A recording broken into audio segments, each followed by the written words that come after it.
Buenos días. El perdón no es algo natural del ser humano. El perdón es más, extraño a la naturaleza misma humana, pues las personas se encuentran muy difícil perdonar a otras. Sin embargo, nada caracteriza a la naturaleza del cristiano como el perdón, porque el perdón es una característica propia de Dios mismo. Es parte de la naturaleza de Dios mismo. Recordemos las palabras sorprendentes e incomprensibles de Jesús estando en la cruz, ¿no? Cuando él dijo, orando, Padre, perdónalos porque no saben lo que hacen. La Biblia nos muestra una característica común en aquellos que conocen a Dios. Son perdonadores. José, vendido por sus hermanos y pasando una vida bastante difícil en la esclavitud, finalmente perdona a sus hermanos. David, perseguido por Saúl, sin algo que él haya hecho, finalmente perdona a Saúl. Y es más, la vida como iglesia requiere del perdón. Pablo dice en Colosenses 3:13, soportándoos unos a otros y perdonándoos unos a otros si alguno tuviese queja contra otro, de la manera que Cristo os perdonó, así también hacedlo vosotros. Ya que Cristo nos perdonó, dice, los creyentes deberíamos estar dispuestos y estar deseosos siempre a perdonarnos unos a otros. Pero veamos el texto que vamos a ver hoy en el libro de Mateo, capítulo 18, verso 21 en adelante. Dice, entonces se le acercó Pedro y le dijo, Señor, ¿cuántas veces perdonaré a mi hermano que peque contra mí? ¿Hasta 7? Jesús le dijo, no te digo hasta 7, sino aún hasta 70 veces 7. Por lo cual el reino de los cielos es semejante a un rey que quiso hacer cuentas con sus siervos. Y comenzando a hacer las cuentas, le fue presentado uno que le debía 10,000 talentos. A este, como no pudo pagar, ordenó su señor venderle y a su mujer y sus hijos y todo lo que tenía para que le pagase la deuda.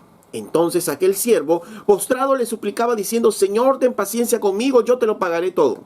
El señor de aquel siervo, movido a misericordia, le soltó y le perdonó la deuda. Pero saliendo aquel siervo halló a uno de sus consiervos que le debía 100 denarios, y haciendo de él le ahogaba, diciendo, págame lo que me debes. Entonces su consiervo, postrándose a sus pies, le rogaba diciendo, ten paciencia conmigo y te lo pagaré todo. Mas él no quiso, sino fue y le echó a la cárcel hasta que pagase la deuda. Viendo sus consiervos lo que pasaba, se entristecieron mucho, y fueron y refirieron a su señor todo lo que había pasado. Entonces llamándole su señor le dijo, siervo malvado, toda aquella deuda te perdoné porque me rogaste. ¿No debías también tú tener misericordia de tu consiervo como yo tuve de ti? Entonces su señor enojado le entregó a los verdugos hasta que pagase todo lo que debía. Así también mi Padre Celestial hará con vosotros si no perdonáis de todo corazón cada uno a su hermano sus ofensas. Ok, entonces recordemos que previamente a este pasaje Jesús había estado enseñando acerca de la disciplina.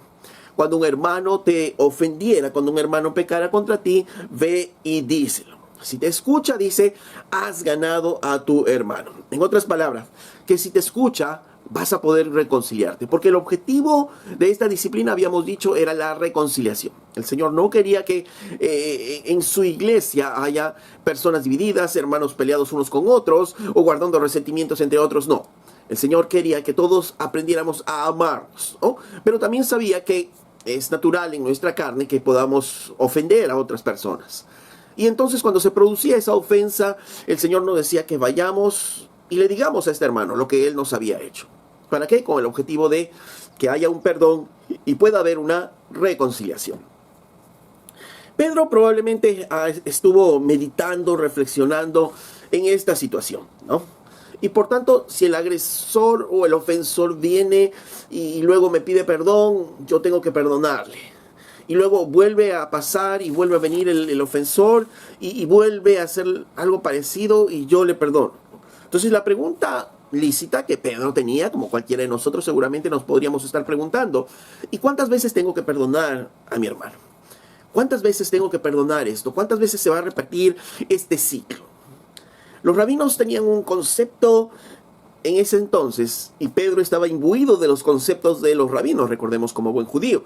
Y en el concepto de los rabinos, ellos tenían que perdonar, dice, hasta 3 veces. Y ya la 4ª vez ya no perdonaban. Ahora, ¿en base a qué?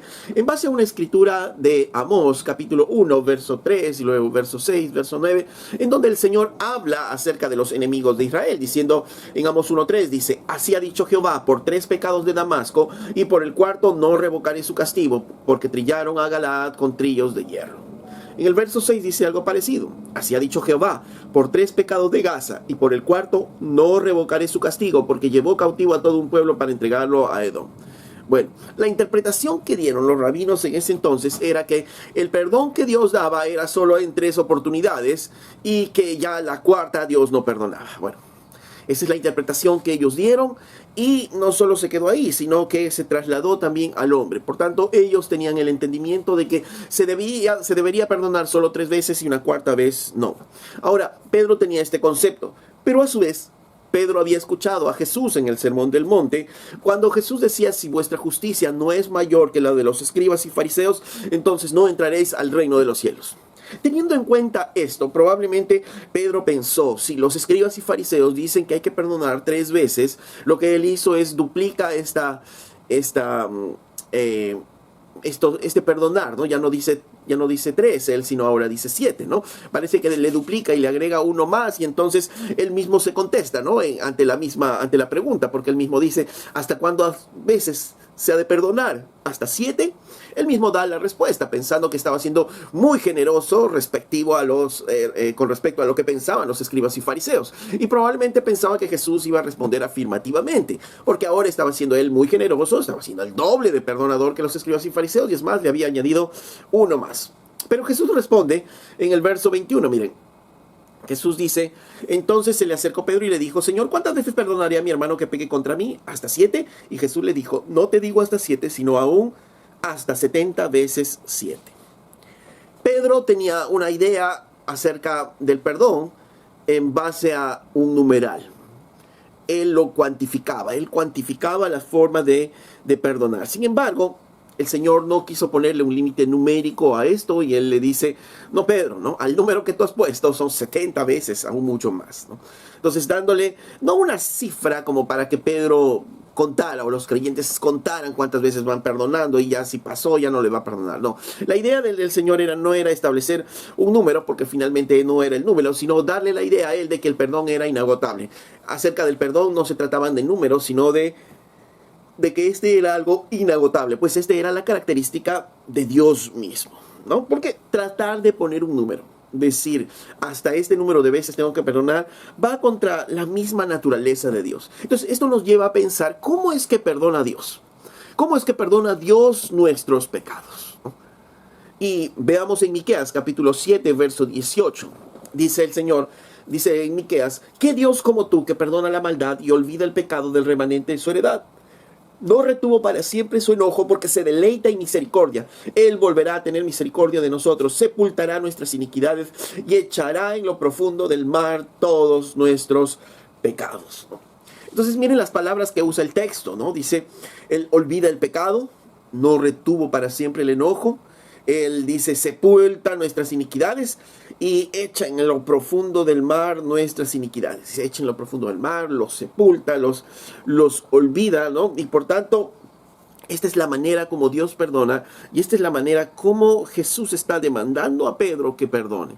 Y esta es la misma manera como nos demanda también a nosotros que perdonemos. Cuando Jesús está diciendo 70 veces 7, le está diciendo a Pedro, en otras palabras: Pedro, tú tienes que perdonar como Dios perdona. No con algo numérico, sino de manera que no tiene fin. Así como Dios perdona. No de una manera cuantificada, sino de la calidad con la que Dios mismo perdona. Hay un dicho popular, ¿no? que todos seguramente hemos escuchado: perdono pero no olvido. Yo perdono pero no olvido, ¿no? O debemos perdonar pero no olvidar. Y en cierta manera tiene razón, porque perdonar no significa que se va a borrar de nuestra mente el agravio. No, eso es el hecho de decir que perdonar es olvidar, que se va a borrar el agravio, no es así, ¿no? Pues si Dios mismo dice que Él sepulta, que Él oculta en lo más profundo del mar, que Él olvida, ¿no? Está tratando de hacernos ver algo. Pues Él es un Dios perfecto, omnisciente, cuya mente es perfecta, y definitivamente es difícil pensar de que Dios va a olvidar nuestras transgresiones, ¿no? Definitivamente eso no va a pasar. Pero lo que sí Dios hace, y lo que nos hace recordar a través de estas palabras, es que cuando dice que Él sepulta, o Él lo pone en lo profundo del mar, es que Él no vuelve a hacer relucir ese nuestro pecado, no vuelve a restregarnos en la cara ese pecado. ¿no? Si bien es cierto, el Señor se acuerda de esa transgresión, pero Él no vuelve a sacar esa transgresión, Él no vuelve a sacar ese pecado para ponernos en nuestro delante. Y eso entonces es la manera como Dios perdona. Perdonar no es borrón y cuenta nueva, ¿no? Pues nadie puede decir de que, ok, perdóname y aquí seguimos como que no pasa nada, ¿no? Y esto se va a borrar de mi memoria. Pues no, pues en la práctica misma sabemos que no ocurre eso. La ofensa no se borra, la ofensa está ahí. Y nosotros cuando perdonamos no significa que vamos a olvidar, que vamos a tener amnesia de ese hecho. El hecho va a estar ahí. Y tal vez algunas personas puedan olvidar esas ofensas porque son mínimas y qué bueno que las echemos a un lado. Pero más que olvidar, ¿no? Significa que nosotros no vamos a volver a sacar en cara este pecado o esta ofensa, ¿no? Y no la vamos a tener en cuenta, esta ofensa. Es la manera como Dios lo hace. Más que un olvidar, más que un tener amnesia, porque Dios es perfecto y Dios no va a olvidar nada del pasado, ni el presente, ni el futuro. Él es Dios, ¿no? Él es Dios perfecto. Pero sí, lo que Él nos muestra en su palabra es que Él nunca vuelve a sacar el pecado para enrostrarnos en la cara. Cuán pecadores habíamos nosotros sido. Obviamente, tenemos que tener también en cuenta algo acerca del perdón. Es que puede existir el perdón, pero no nos escapamos de las consecuencias de la ofensa, no nos escapamos de las consecuencias de la agresión. Por ejemplo, Dios perdonó a David y dice la Biblia que la espada no se apartó de su casa todo el tiempo de su vida, ¿no? Entonces, no es que Dios no le perdonó, Dios le perdonó, pero hubo una consecuencia, y la consecuencia fue que la espada no se apartó de su casa.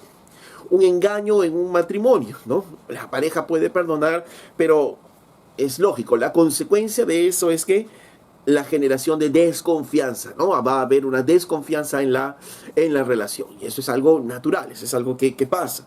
Un hijo engaña a sus padres y los padres podrán perdonar, pero ya se generó desconfianza. Los padres van a desconfiar.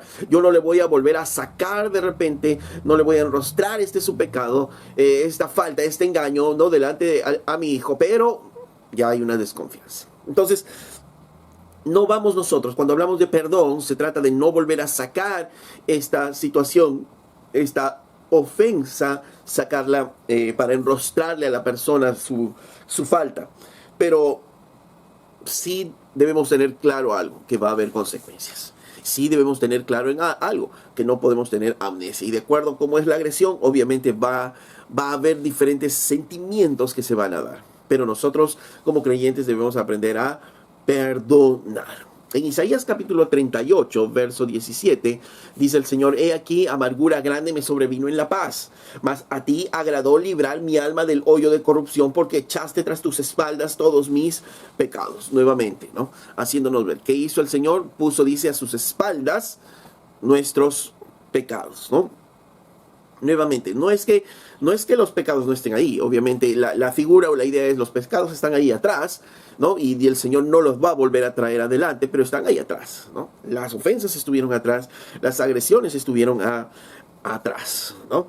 Y obviamente solo nosotros como creyentes podemos obtener el perdón de Dios, ¿no? A través de Jesucristo, ¿no? En otras palabras, cuando Jesús le está diciendo a Pedro, no, Pedro, 7 veces no, sino 70 veces 7. Lo que le está diciendo es de que no cuantifiques cuántas veces vas a perdonar, porque esto es de una manera indefinida, ¿no?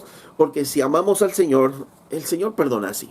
Cada vez que nosotros vamos delante de Él y le pedimos perdón sinceramente, el Señor va a perdonar. Eso nos muestra la Biblia, ¿no? Él no tiene un límite de perdón. Nosotros podemos ir, pero realmente arrepentidos, y el Señor sabe y conoce nuestros corazones. El perdón es la manera cómo es que nosotros tenemos que vivir. ¿Y de qué manera debemos perdonar? De la manera que Cristo nos perdonó a nosotros, ¿no? En Colosenses 3, capítulo 12, leíamos, ¿no? Esto hace un rato. Dice: vestíos pues como escogidos de Dios, santos y amados, de entrañable misericordia, de benignidad, de humildad, de mansedumbre, de paciencia, soportándoos unos a otros y perdonándoos unos a otros si alguno tuviese queja contra otro, de la manera que Cristo os perdonó, así también hacedlo vosotros. Entonces, el estándar de perdón es Cristo. El estándar de perdón es el mismo Señor diciéndonos ahí: de la manera que Cristo les perdonó, así también debemos hacerlo nosotros. ¿Y cómo Cristo nos perdonó? echando atrás nuestros pecados, sepultando nuestros pecados. ¿Eso quiere decir que va a haber amnesia de ellos? No. Eso quiere decir que no vamos, si hemos decidido perdonar, no vamos a volver a sacar el pecado, no vamos a volver a enrostrar esta falla, este agravio, ¿no?, a la otra persona. Y esta es la manera como el Señor nos ha perdonado, ¿no? Es más, una forma de expresión que verdaderamente somos nosotros creyentes es el que extendamos nosotros el perdón a otras personas. Recordemos que en el Padre Nuestro el Señor nos enseña a orar y decía, y perdona nuestras deudas así como nosotros perdonamos a nuestros deudores, ¿no? Y este versículo no está hablando de un condicional, ¿no? Un condicional en el que digamos, y perdona nuestras ofensas así como nosotros perdonamos, ¿no? No es un condicional de, si nosotros perdonamos, tú también nos vas a ir perdonando. No, no es un condicional, sino más bien es una expresión de cómo es que nosotros somos. En este versículo se da a entender de que nosotros estamos perdonando las ofensas del otro, y por eso es que nosotros le pedimos a Dios que Él nos perdone también nuestros pecados. ¿Por qué? Porque toda persona que recibe el perdón de sus pecados está llamado a perdonar constantemente. Entonces, toda persona que realmente ha conocido el perdón de Dios está llamada a perdonar constantemente en su vida. Ya que en este mundo, en las relaciones que tengamos, de todas maneras, vamos a tener conflictos de diversa índole. Ya que en este mundo nos vamos a ofender de manera consciente o inconsciente muchas veces, y por eso el perdón tiene que ser algo constante en nuestra manera de vivir. Ok, entonces Jesús le dice a Pedro, no, 70 veces 7 no, te equivocas, ¿no? No vamos a cuantificar el pecado. Te estoy poniendo una cifra muy grande para que tú puedas entender de que no se trata de cuantificar, sino se trata de que siempre se tiene que perdonar. Es constante el perdón. Y ahora el Señor se lo va a graficar a través de una parábola. Y vamos entonces a Mateo 18, en el verso 23. El Señor le relata esta parábola a Pedro y le dice, por lo cual el reino de los cielos es semejante a un rey que quiso hacer cuentas con sus siervos. En esta primera parte vemos que hay una relación entre el rey y uno de sus siervos que le deben dinero. Y en la segunda parte de esta misma parábola vamos a ver que hay dos siervos, ¿no?, que tienen la misma relación. Entonces la primera relación es una relación vertical del rey con el siervo, y en la segunda una relación horizontal del siervo con el siervo. En la primera nos ilustra la relación de Dios con el hombre, con sus hijos, y la segunda es la relación entre los hijos de Dios. Ok, dice, por lo cual el reino de los cielos es semejante a, ¿no? Nuevamente está expresando Jesús que así es, así funciona el reino de los cielos, ¿no? Y expresa entonces a un rey, ¿no? Un rey, y este rey está ilustrándonos a Dios, el Todopoderoso, el que puede hacer con nuestras vidas lo que quiera, ¿no? Y dice, el reino de los cielos es semejante a un rey que quiso hacer cuentas con sus siervos. Y comenzando a hacer cuentas, le fue presentado uno que le debía 10,000 talentos, ¿no? Dice, le fue presentado uno que le debía 10,000 talentos. Ahora, este 10,000 talentos representa una cantidad ilimitada de dinero.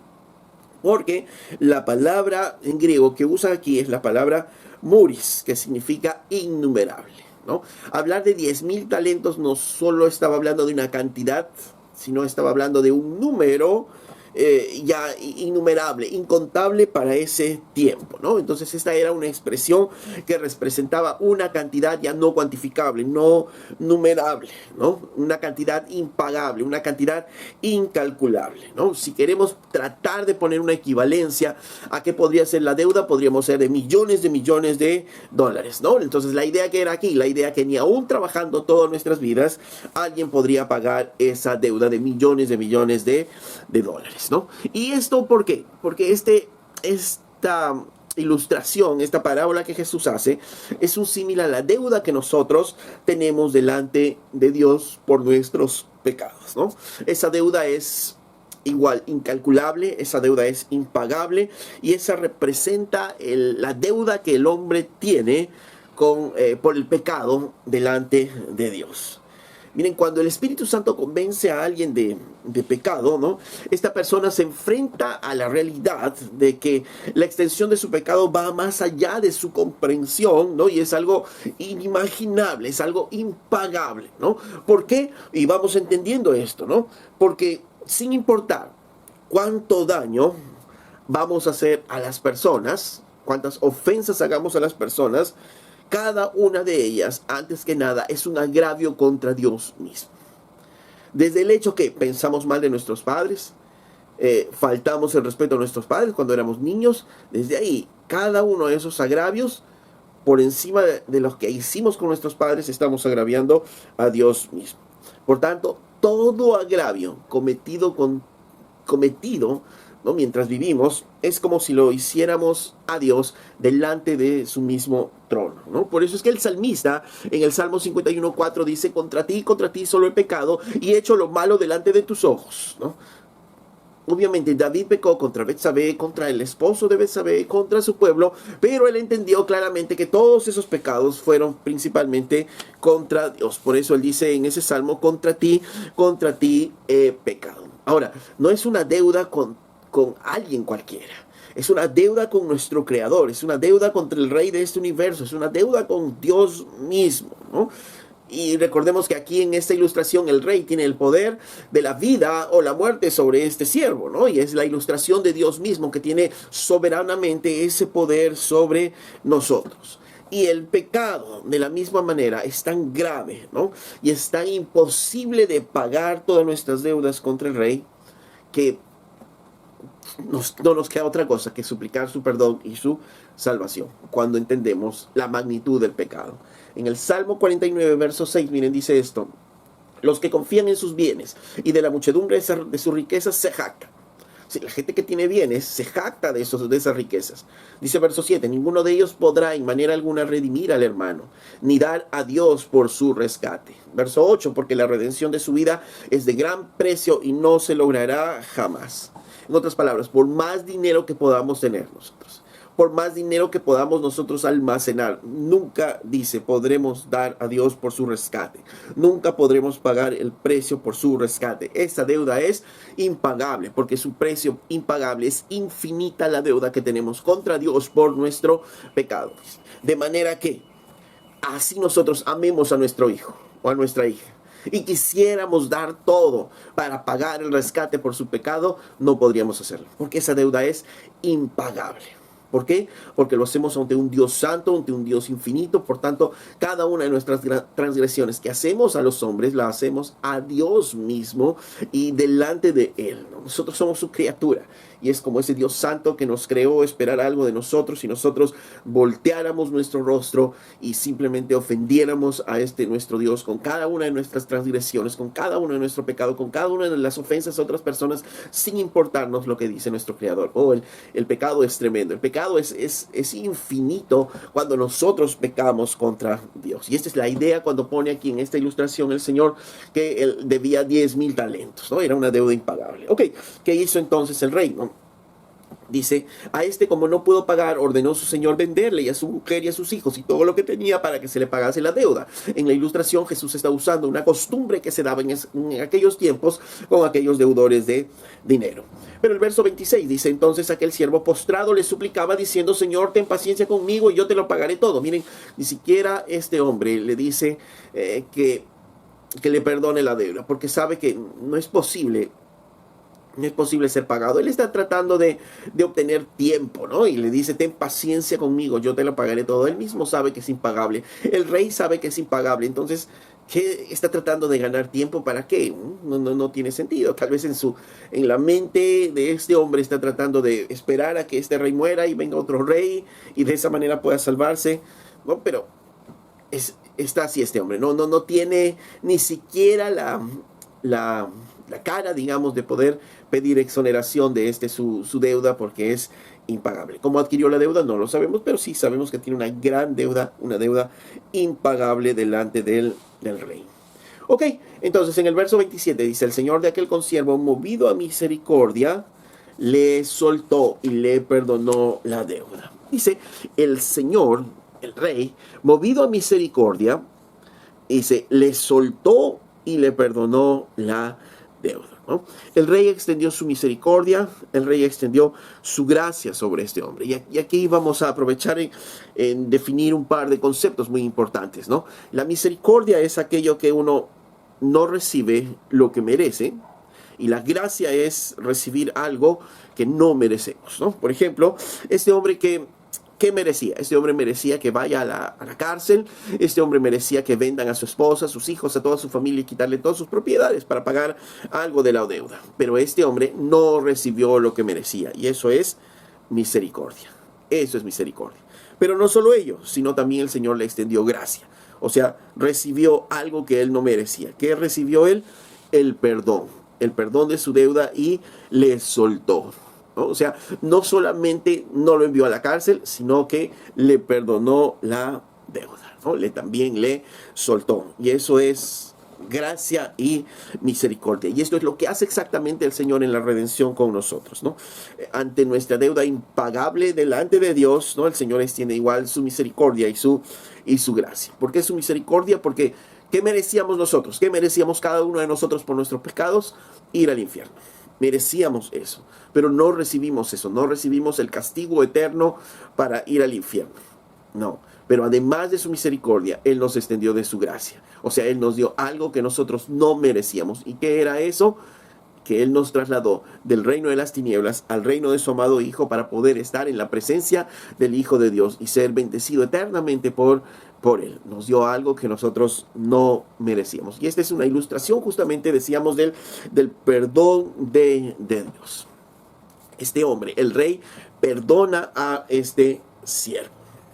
Verso 28 dice: pero saliendo aquel siervo halló a uno de sus consiervos que le debía 100 denarios. Y haciendo de él, dice, le ahogaba diciendo: págame lo que me debes, ¿no?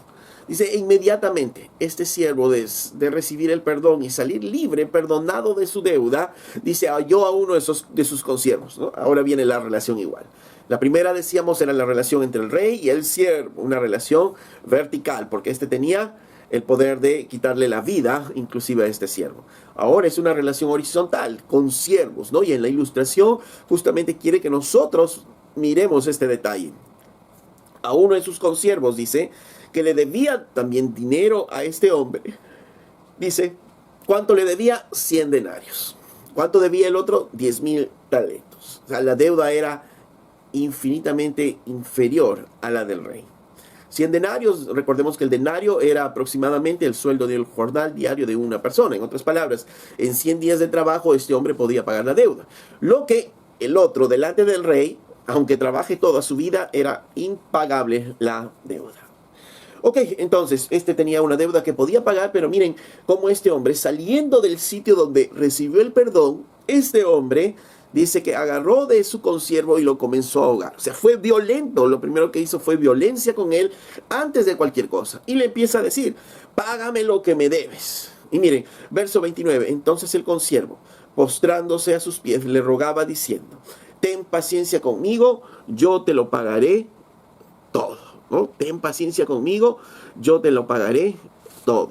En el verso 26, ¿cómo suplicó este siervo delante del rey? Le dice, postrado también, le suplicaba a su señor, ten paciencia conmigo, yo te lo pagaré todo. Mire, el consiervo usa las mismas palabras que usa este siervo cuando está delante del rey. Y la idea de la ilustración es para hacernos ver justamente y para confrontarnos estas dos reacciones, ¿no? Porque uno, ante las mismas palabras, ante la misma súplica, exactamente la misma, el rey expresa bondad, misericordia hacia su siervo. Pero este siervo, ¿qué expresa? La maldad de su corazón a su consiervo. ¿Por qué? Porque era una deuda infinitamente menor. Era una deuda pagable y era una deuda que solamente debería tener un poco más de paciencia para que reciba el pago de esa deuda. Y esto ilustra también, como decíamos, la bondad y la misericordia del corazón de Dios versus la maldad y la misericordia de nuestros corazones.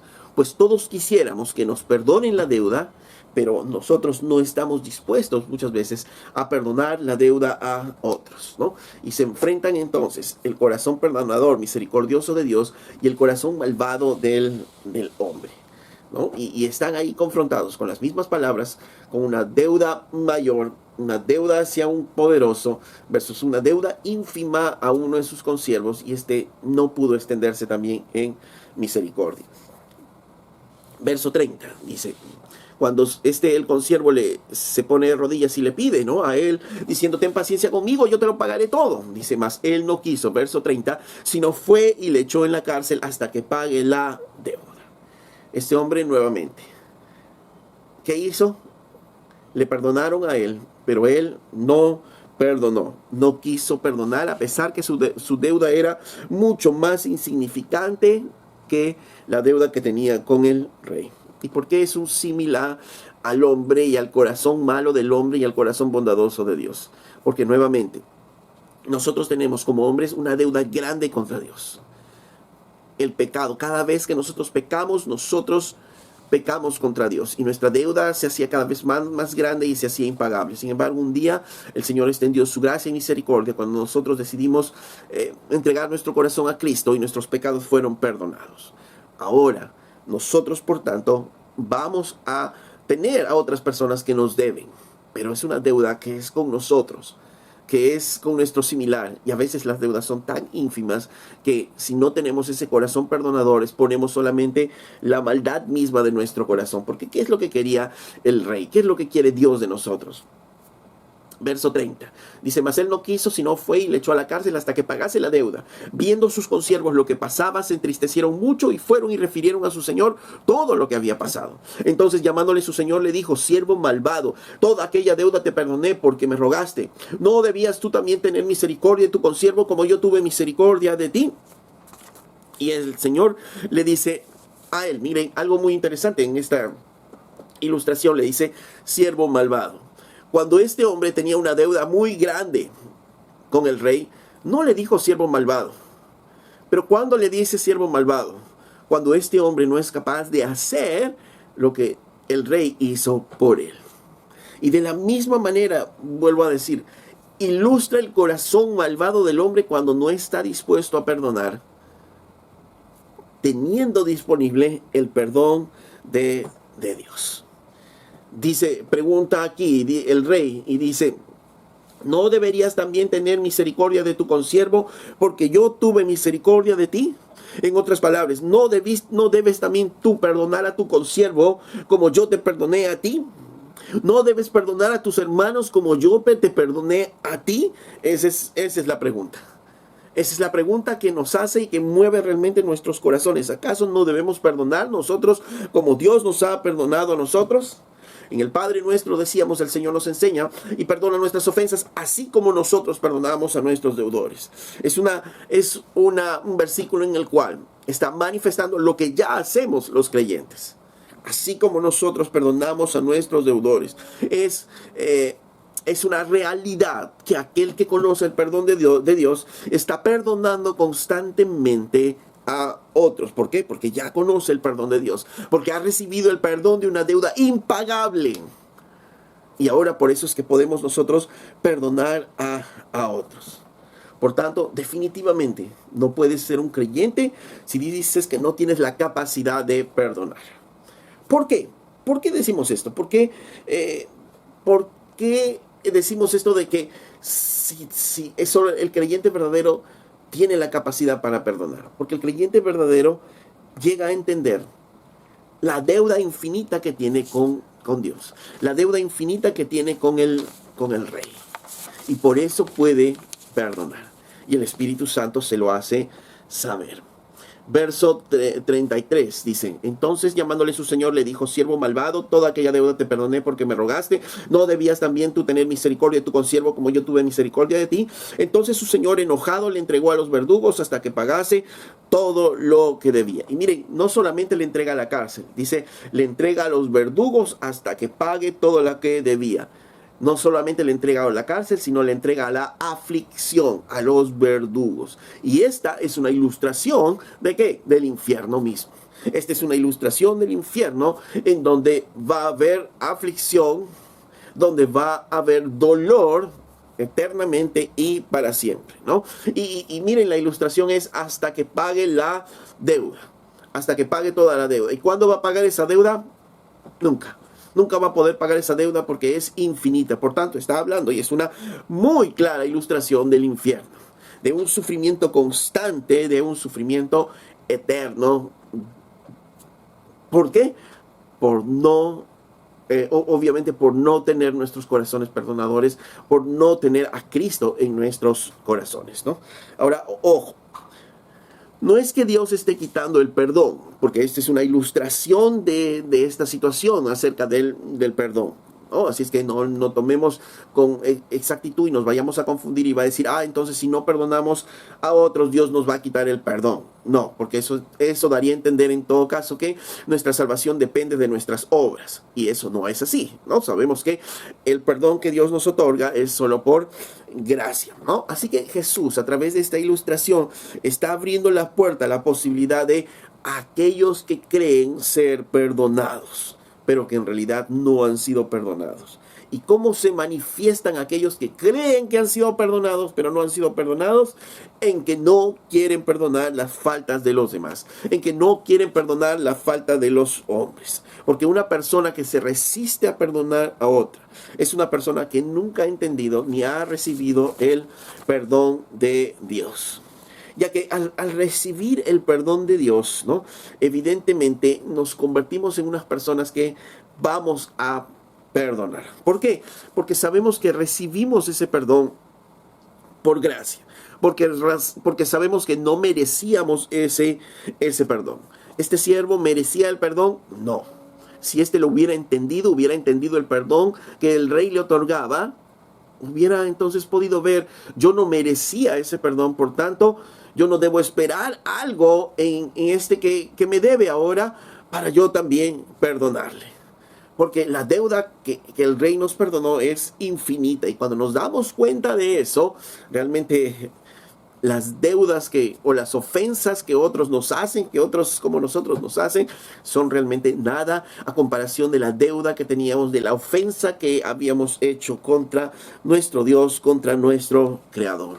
Y a veces perdonamos o esperamos que la persona que nos ha ofendido venga y nos pida perdón o haga algo para merecer el perdón, pero no. La Biblia misma nos muestra, ¿no?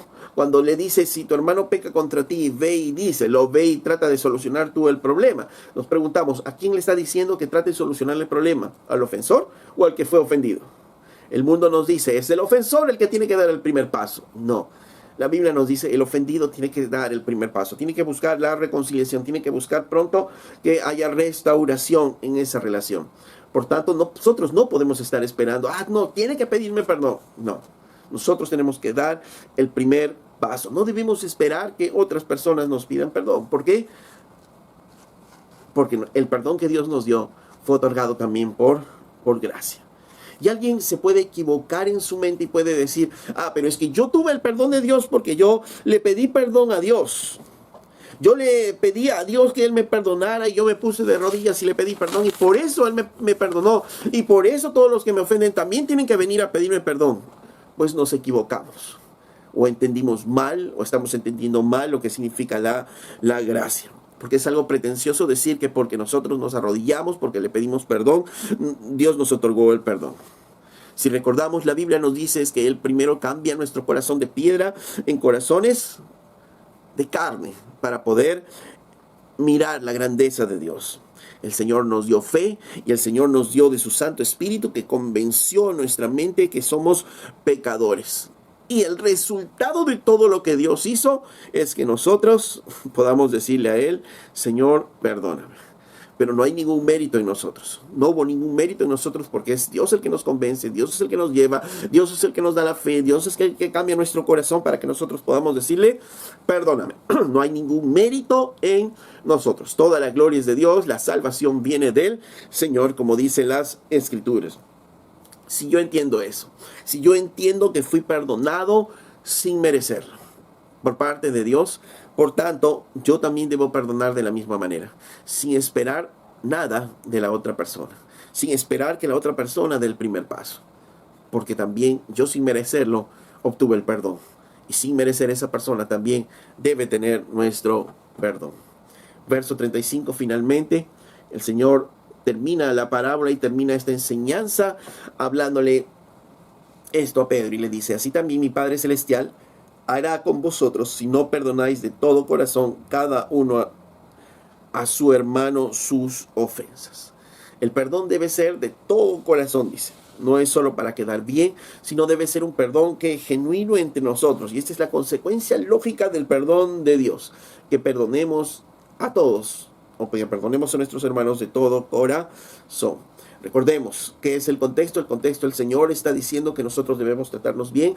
El contexto es que nosotros no debemos ofendernos, que nosotros no debemos hablar mal entre nosotros, sino que debemos amarnos. Pero aun cuando alguien está desviándose, ¿qué debemos hacer? Disciplina. Ve y díselo para que se arrepienta. Ok, ¿y cuántas veces tengo que soportar esto de mi hermano? Todas las veces que sea necesario. ¿Por qué? Porque nuestro hermano también, por nuestro hermano, Cristo también murió. Y ahora Él es un consiervo como nosotros, por el cual el Rey murió y le perdonó a Él. Y si Dios le perdonó a Él, ¿cómo nosotros no le vamos a perdonar una ofensa mínima que Él pudo haber hecho? Y digo mínima no por minimizar la ofensa, sino que es mínima delante del Dios y delante de las ofensas que Dios nos perdonó. Por lo tanto, dice, así también mi Padre Celestial, Dios mismo hará con ustedes si no perdonas de todo corazón a cada uno de sus hermanos sus ofensas. Nuevamente, no es que si nosotros no perdonamos, Dios nos quita su perdón y terminemos en el infierno. No. Significa que cuando nosotros obtenemos el verdadero perdón de Dios y somos conscientes del verdadero perdón de Dios, entonces la actitud de nosotros es que perdonar de todo corazón a nuestros hermanos todas sus ofensas, y que ellos también perdonen todas nuestras ofensas. Perdonar de todo corazón, y ese es nuestro corazón, y es así como nosotros nos movemos una vez que nosotros conocemos del perdón de Dios. Una cosa más para finalizar, y ya lo decíamos antes, el perdón no ignora la ofensa, pero sí entiende que esa persona, nuestro hermano, que fue perdonado por Cristo, por gracia, entonces yo también debo perdonarlo por gracia, como Cristo también nos perdonó, como Cristo también nos perdonó a cada uno de nosotros. Y ese es el modelo que Jesús nos deja. ¿Nosotros merecíamos ese perdón? No. ¿Nosotros iniciamos el perdón? No. Romanos 3 dice que no hay ni uno que busque a Dios. Entonces, ¿quién inició este perdón hacia nosotros? Dice la Biblia que Él nos amó aún mucho antes que nosotros le amáramos a Él. Dice la Biblia que Él cambió nuestros corazones de piedra y los convirtió en corazones de carne. Dice la Biblia que Él nos dio la fe. Dice la Biblia que el Espíritu de Dios nos convence de pecado. Y con todo lo que Dios está haciendo en nosotros, entonces nosotros abrimos los ojos y podemos decirle, reconociendo la gran deuda que tenemos con nuestro Dios, le pedimos perdón a Él y nos reconciliamos en Cristo. ¿Lo merecíamos? No. ¿Hicimos algo nosotros? No. Por tanto, de la misma manera como Cristo nos perdonó, debemos perdonarnos entre nosotros. ¿Lo merece mi hermano? Tal vez no, pero debes perdonarlo. ¿Debe hacer algo Él? No, pero debes perdonarlo. Así es como Cristo nos manda a hacer. Que el Señor use de su Santo Espíritu para enseñarnos a perdonarnos entre nosotros, a poder vivir a través del perdón y entender sobre todo el perdón que Dios nos ha otorgado a cada uno de nosotros. Amén.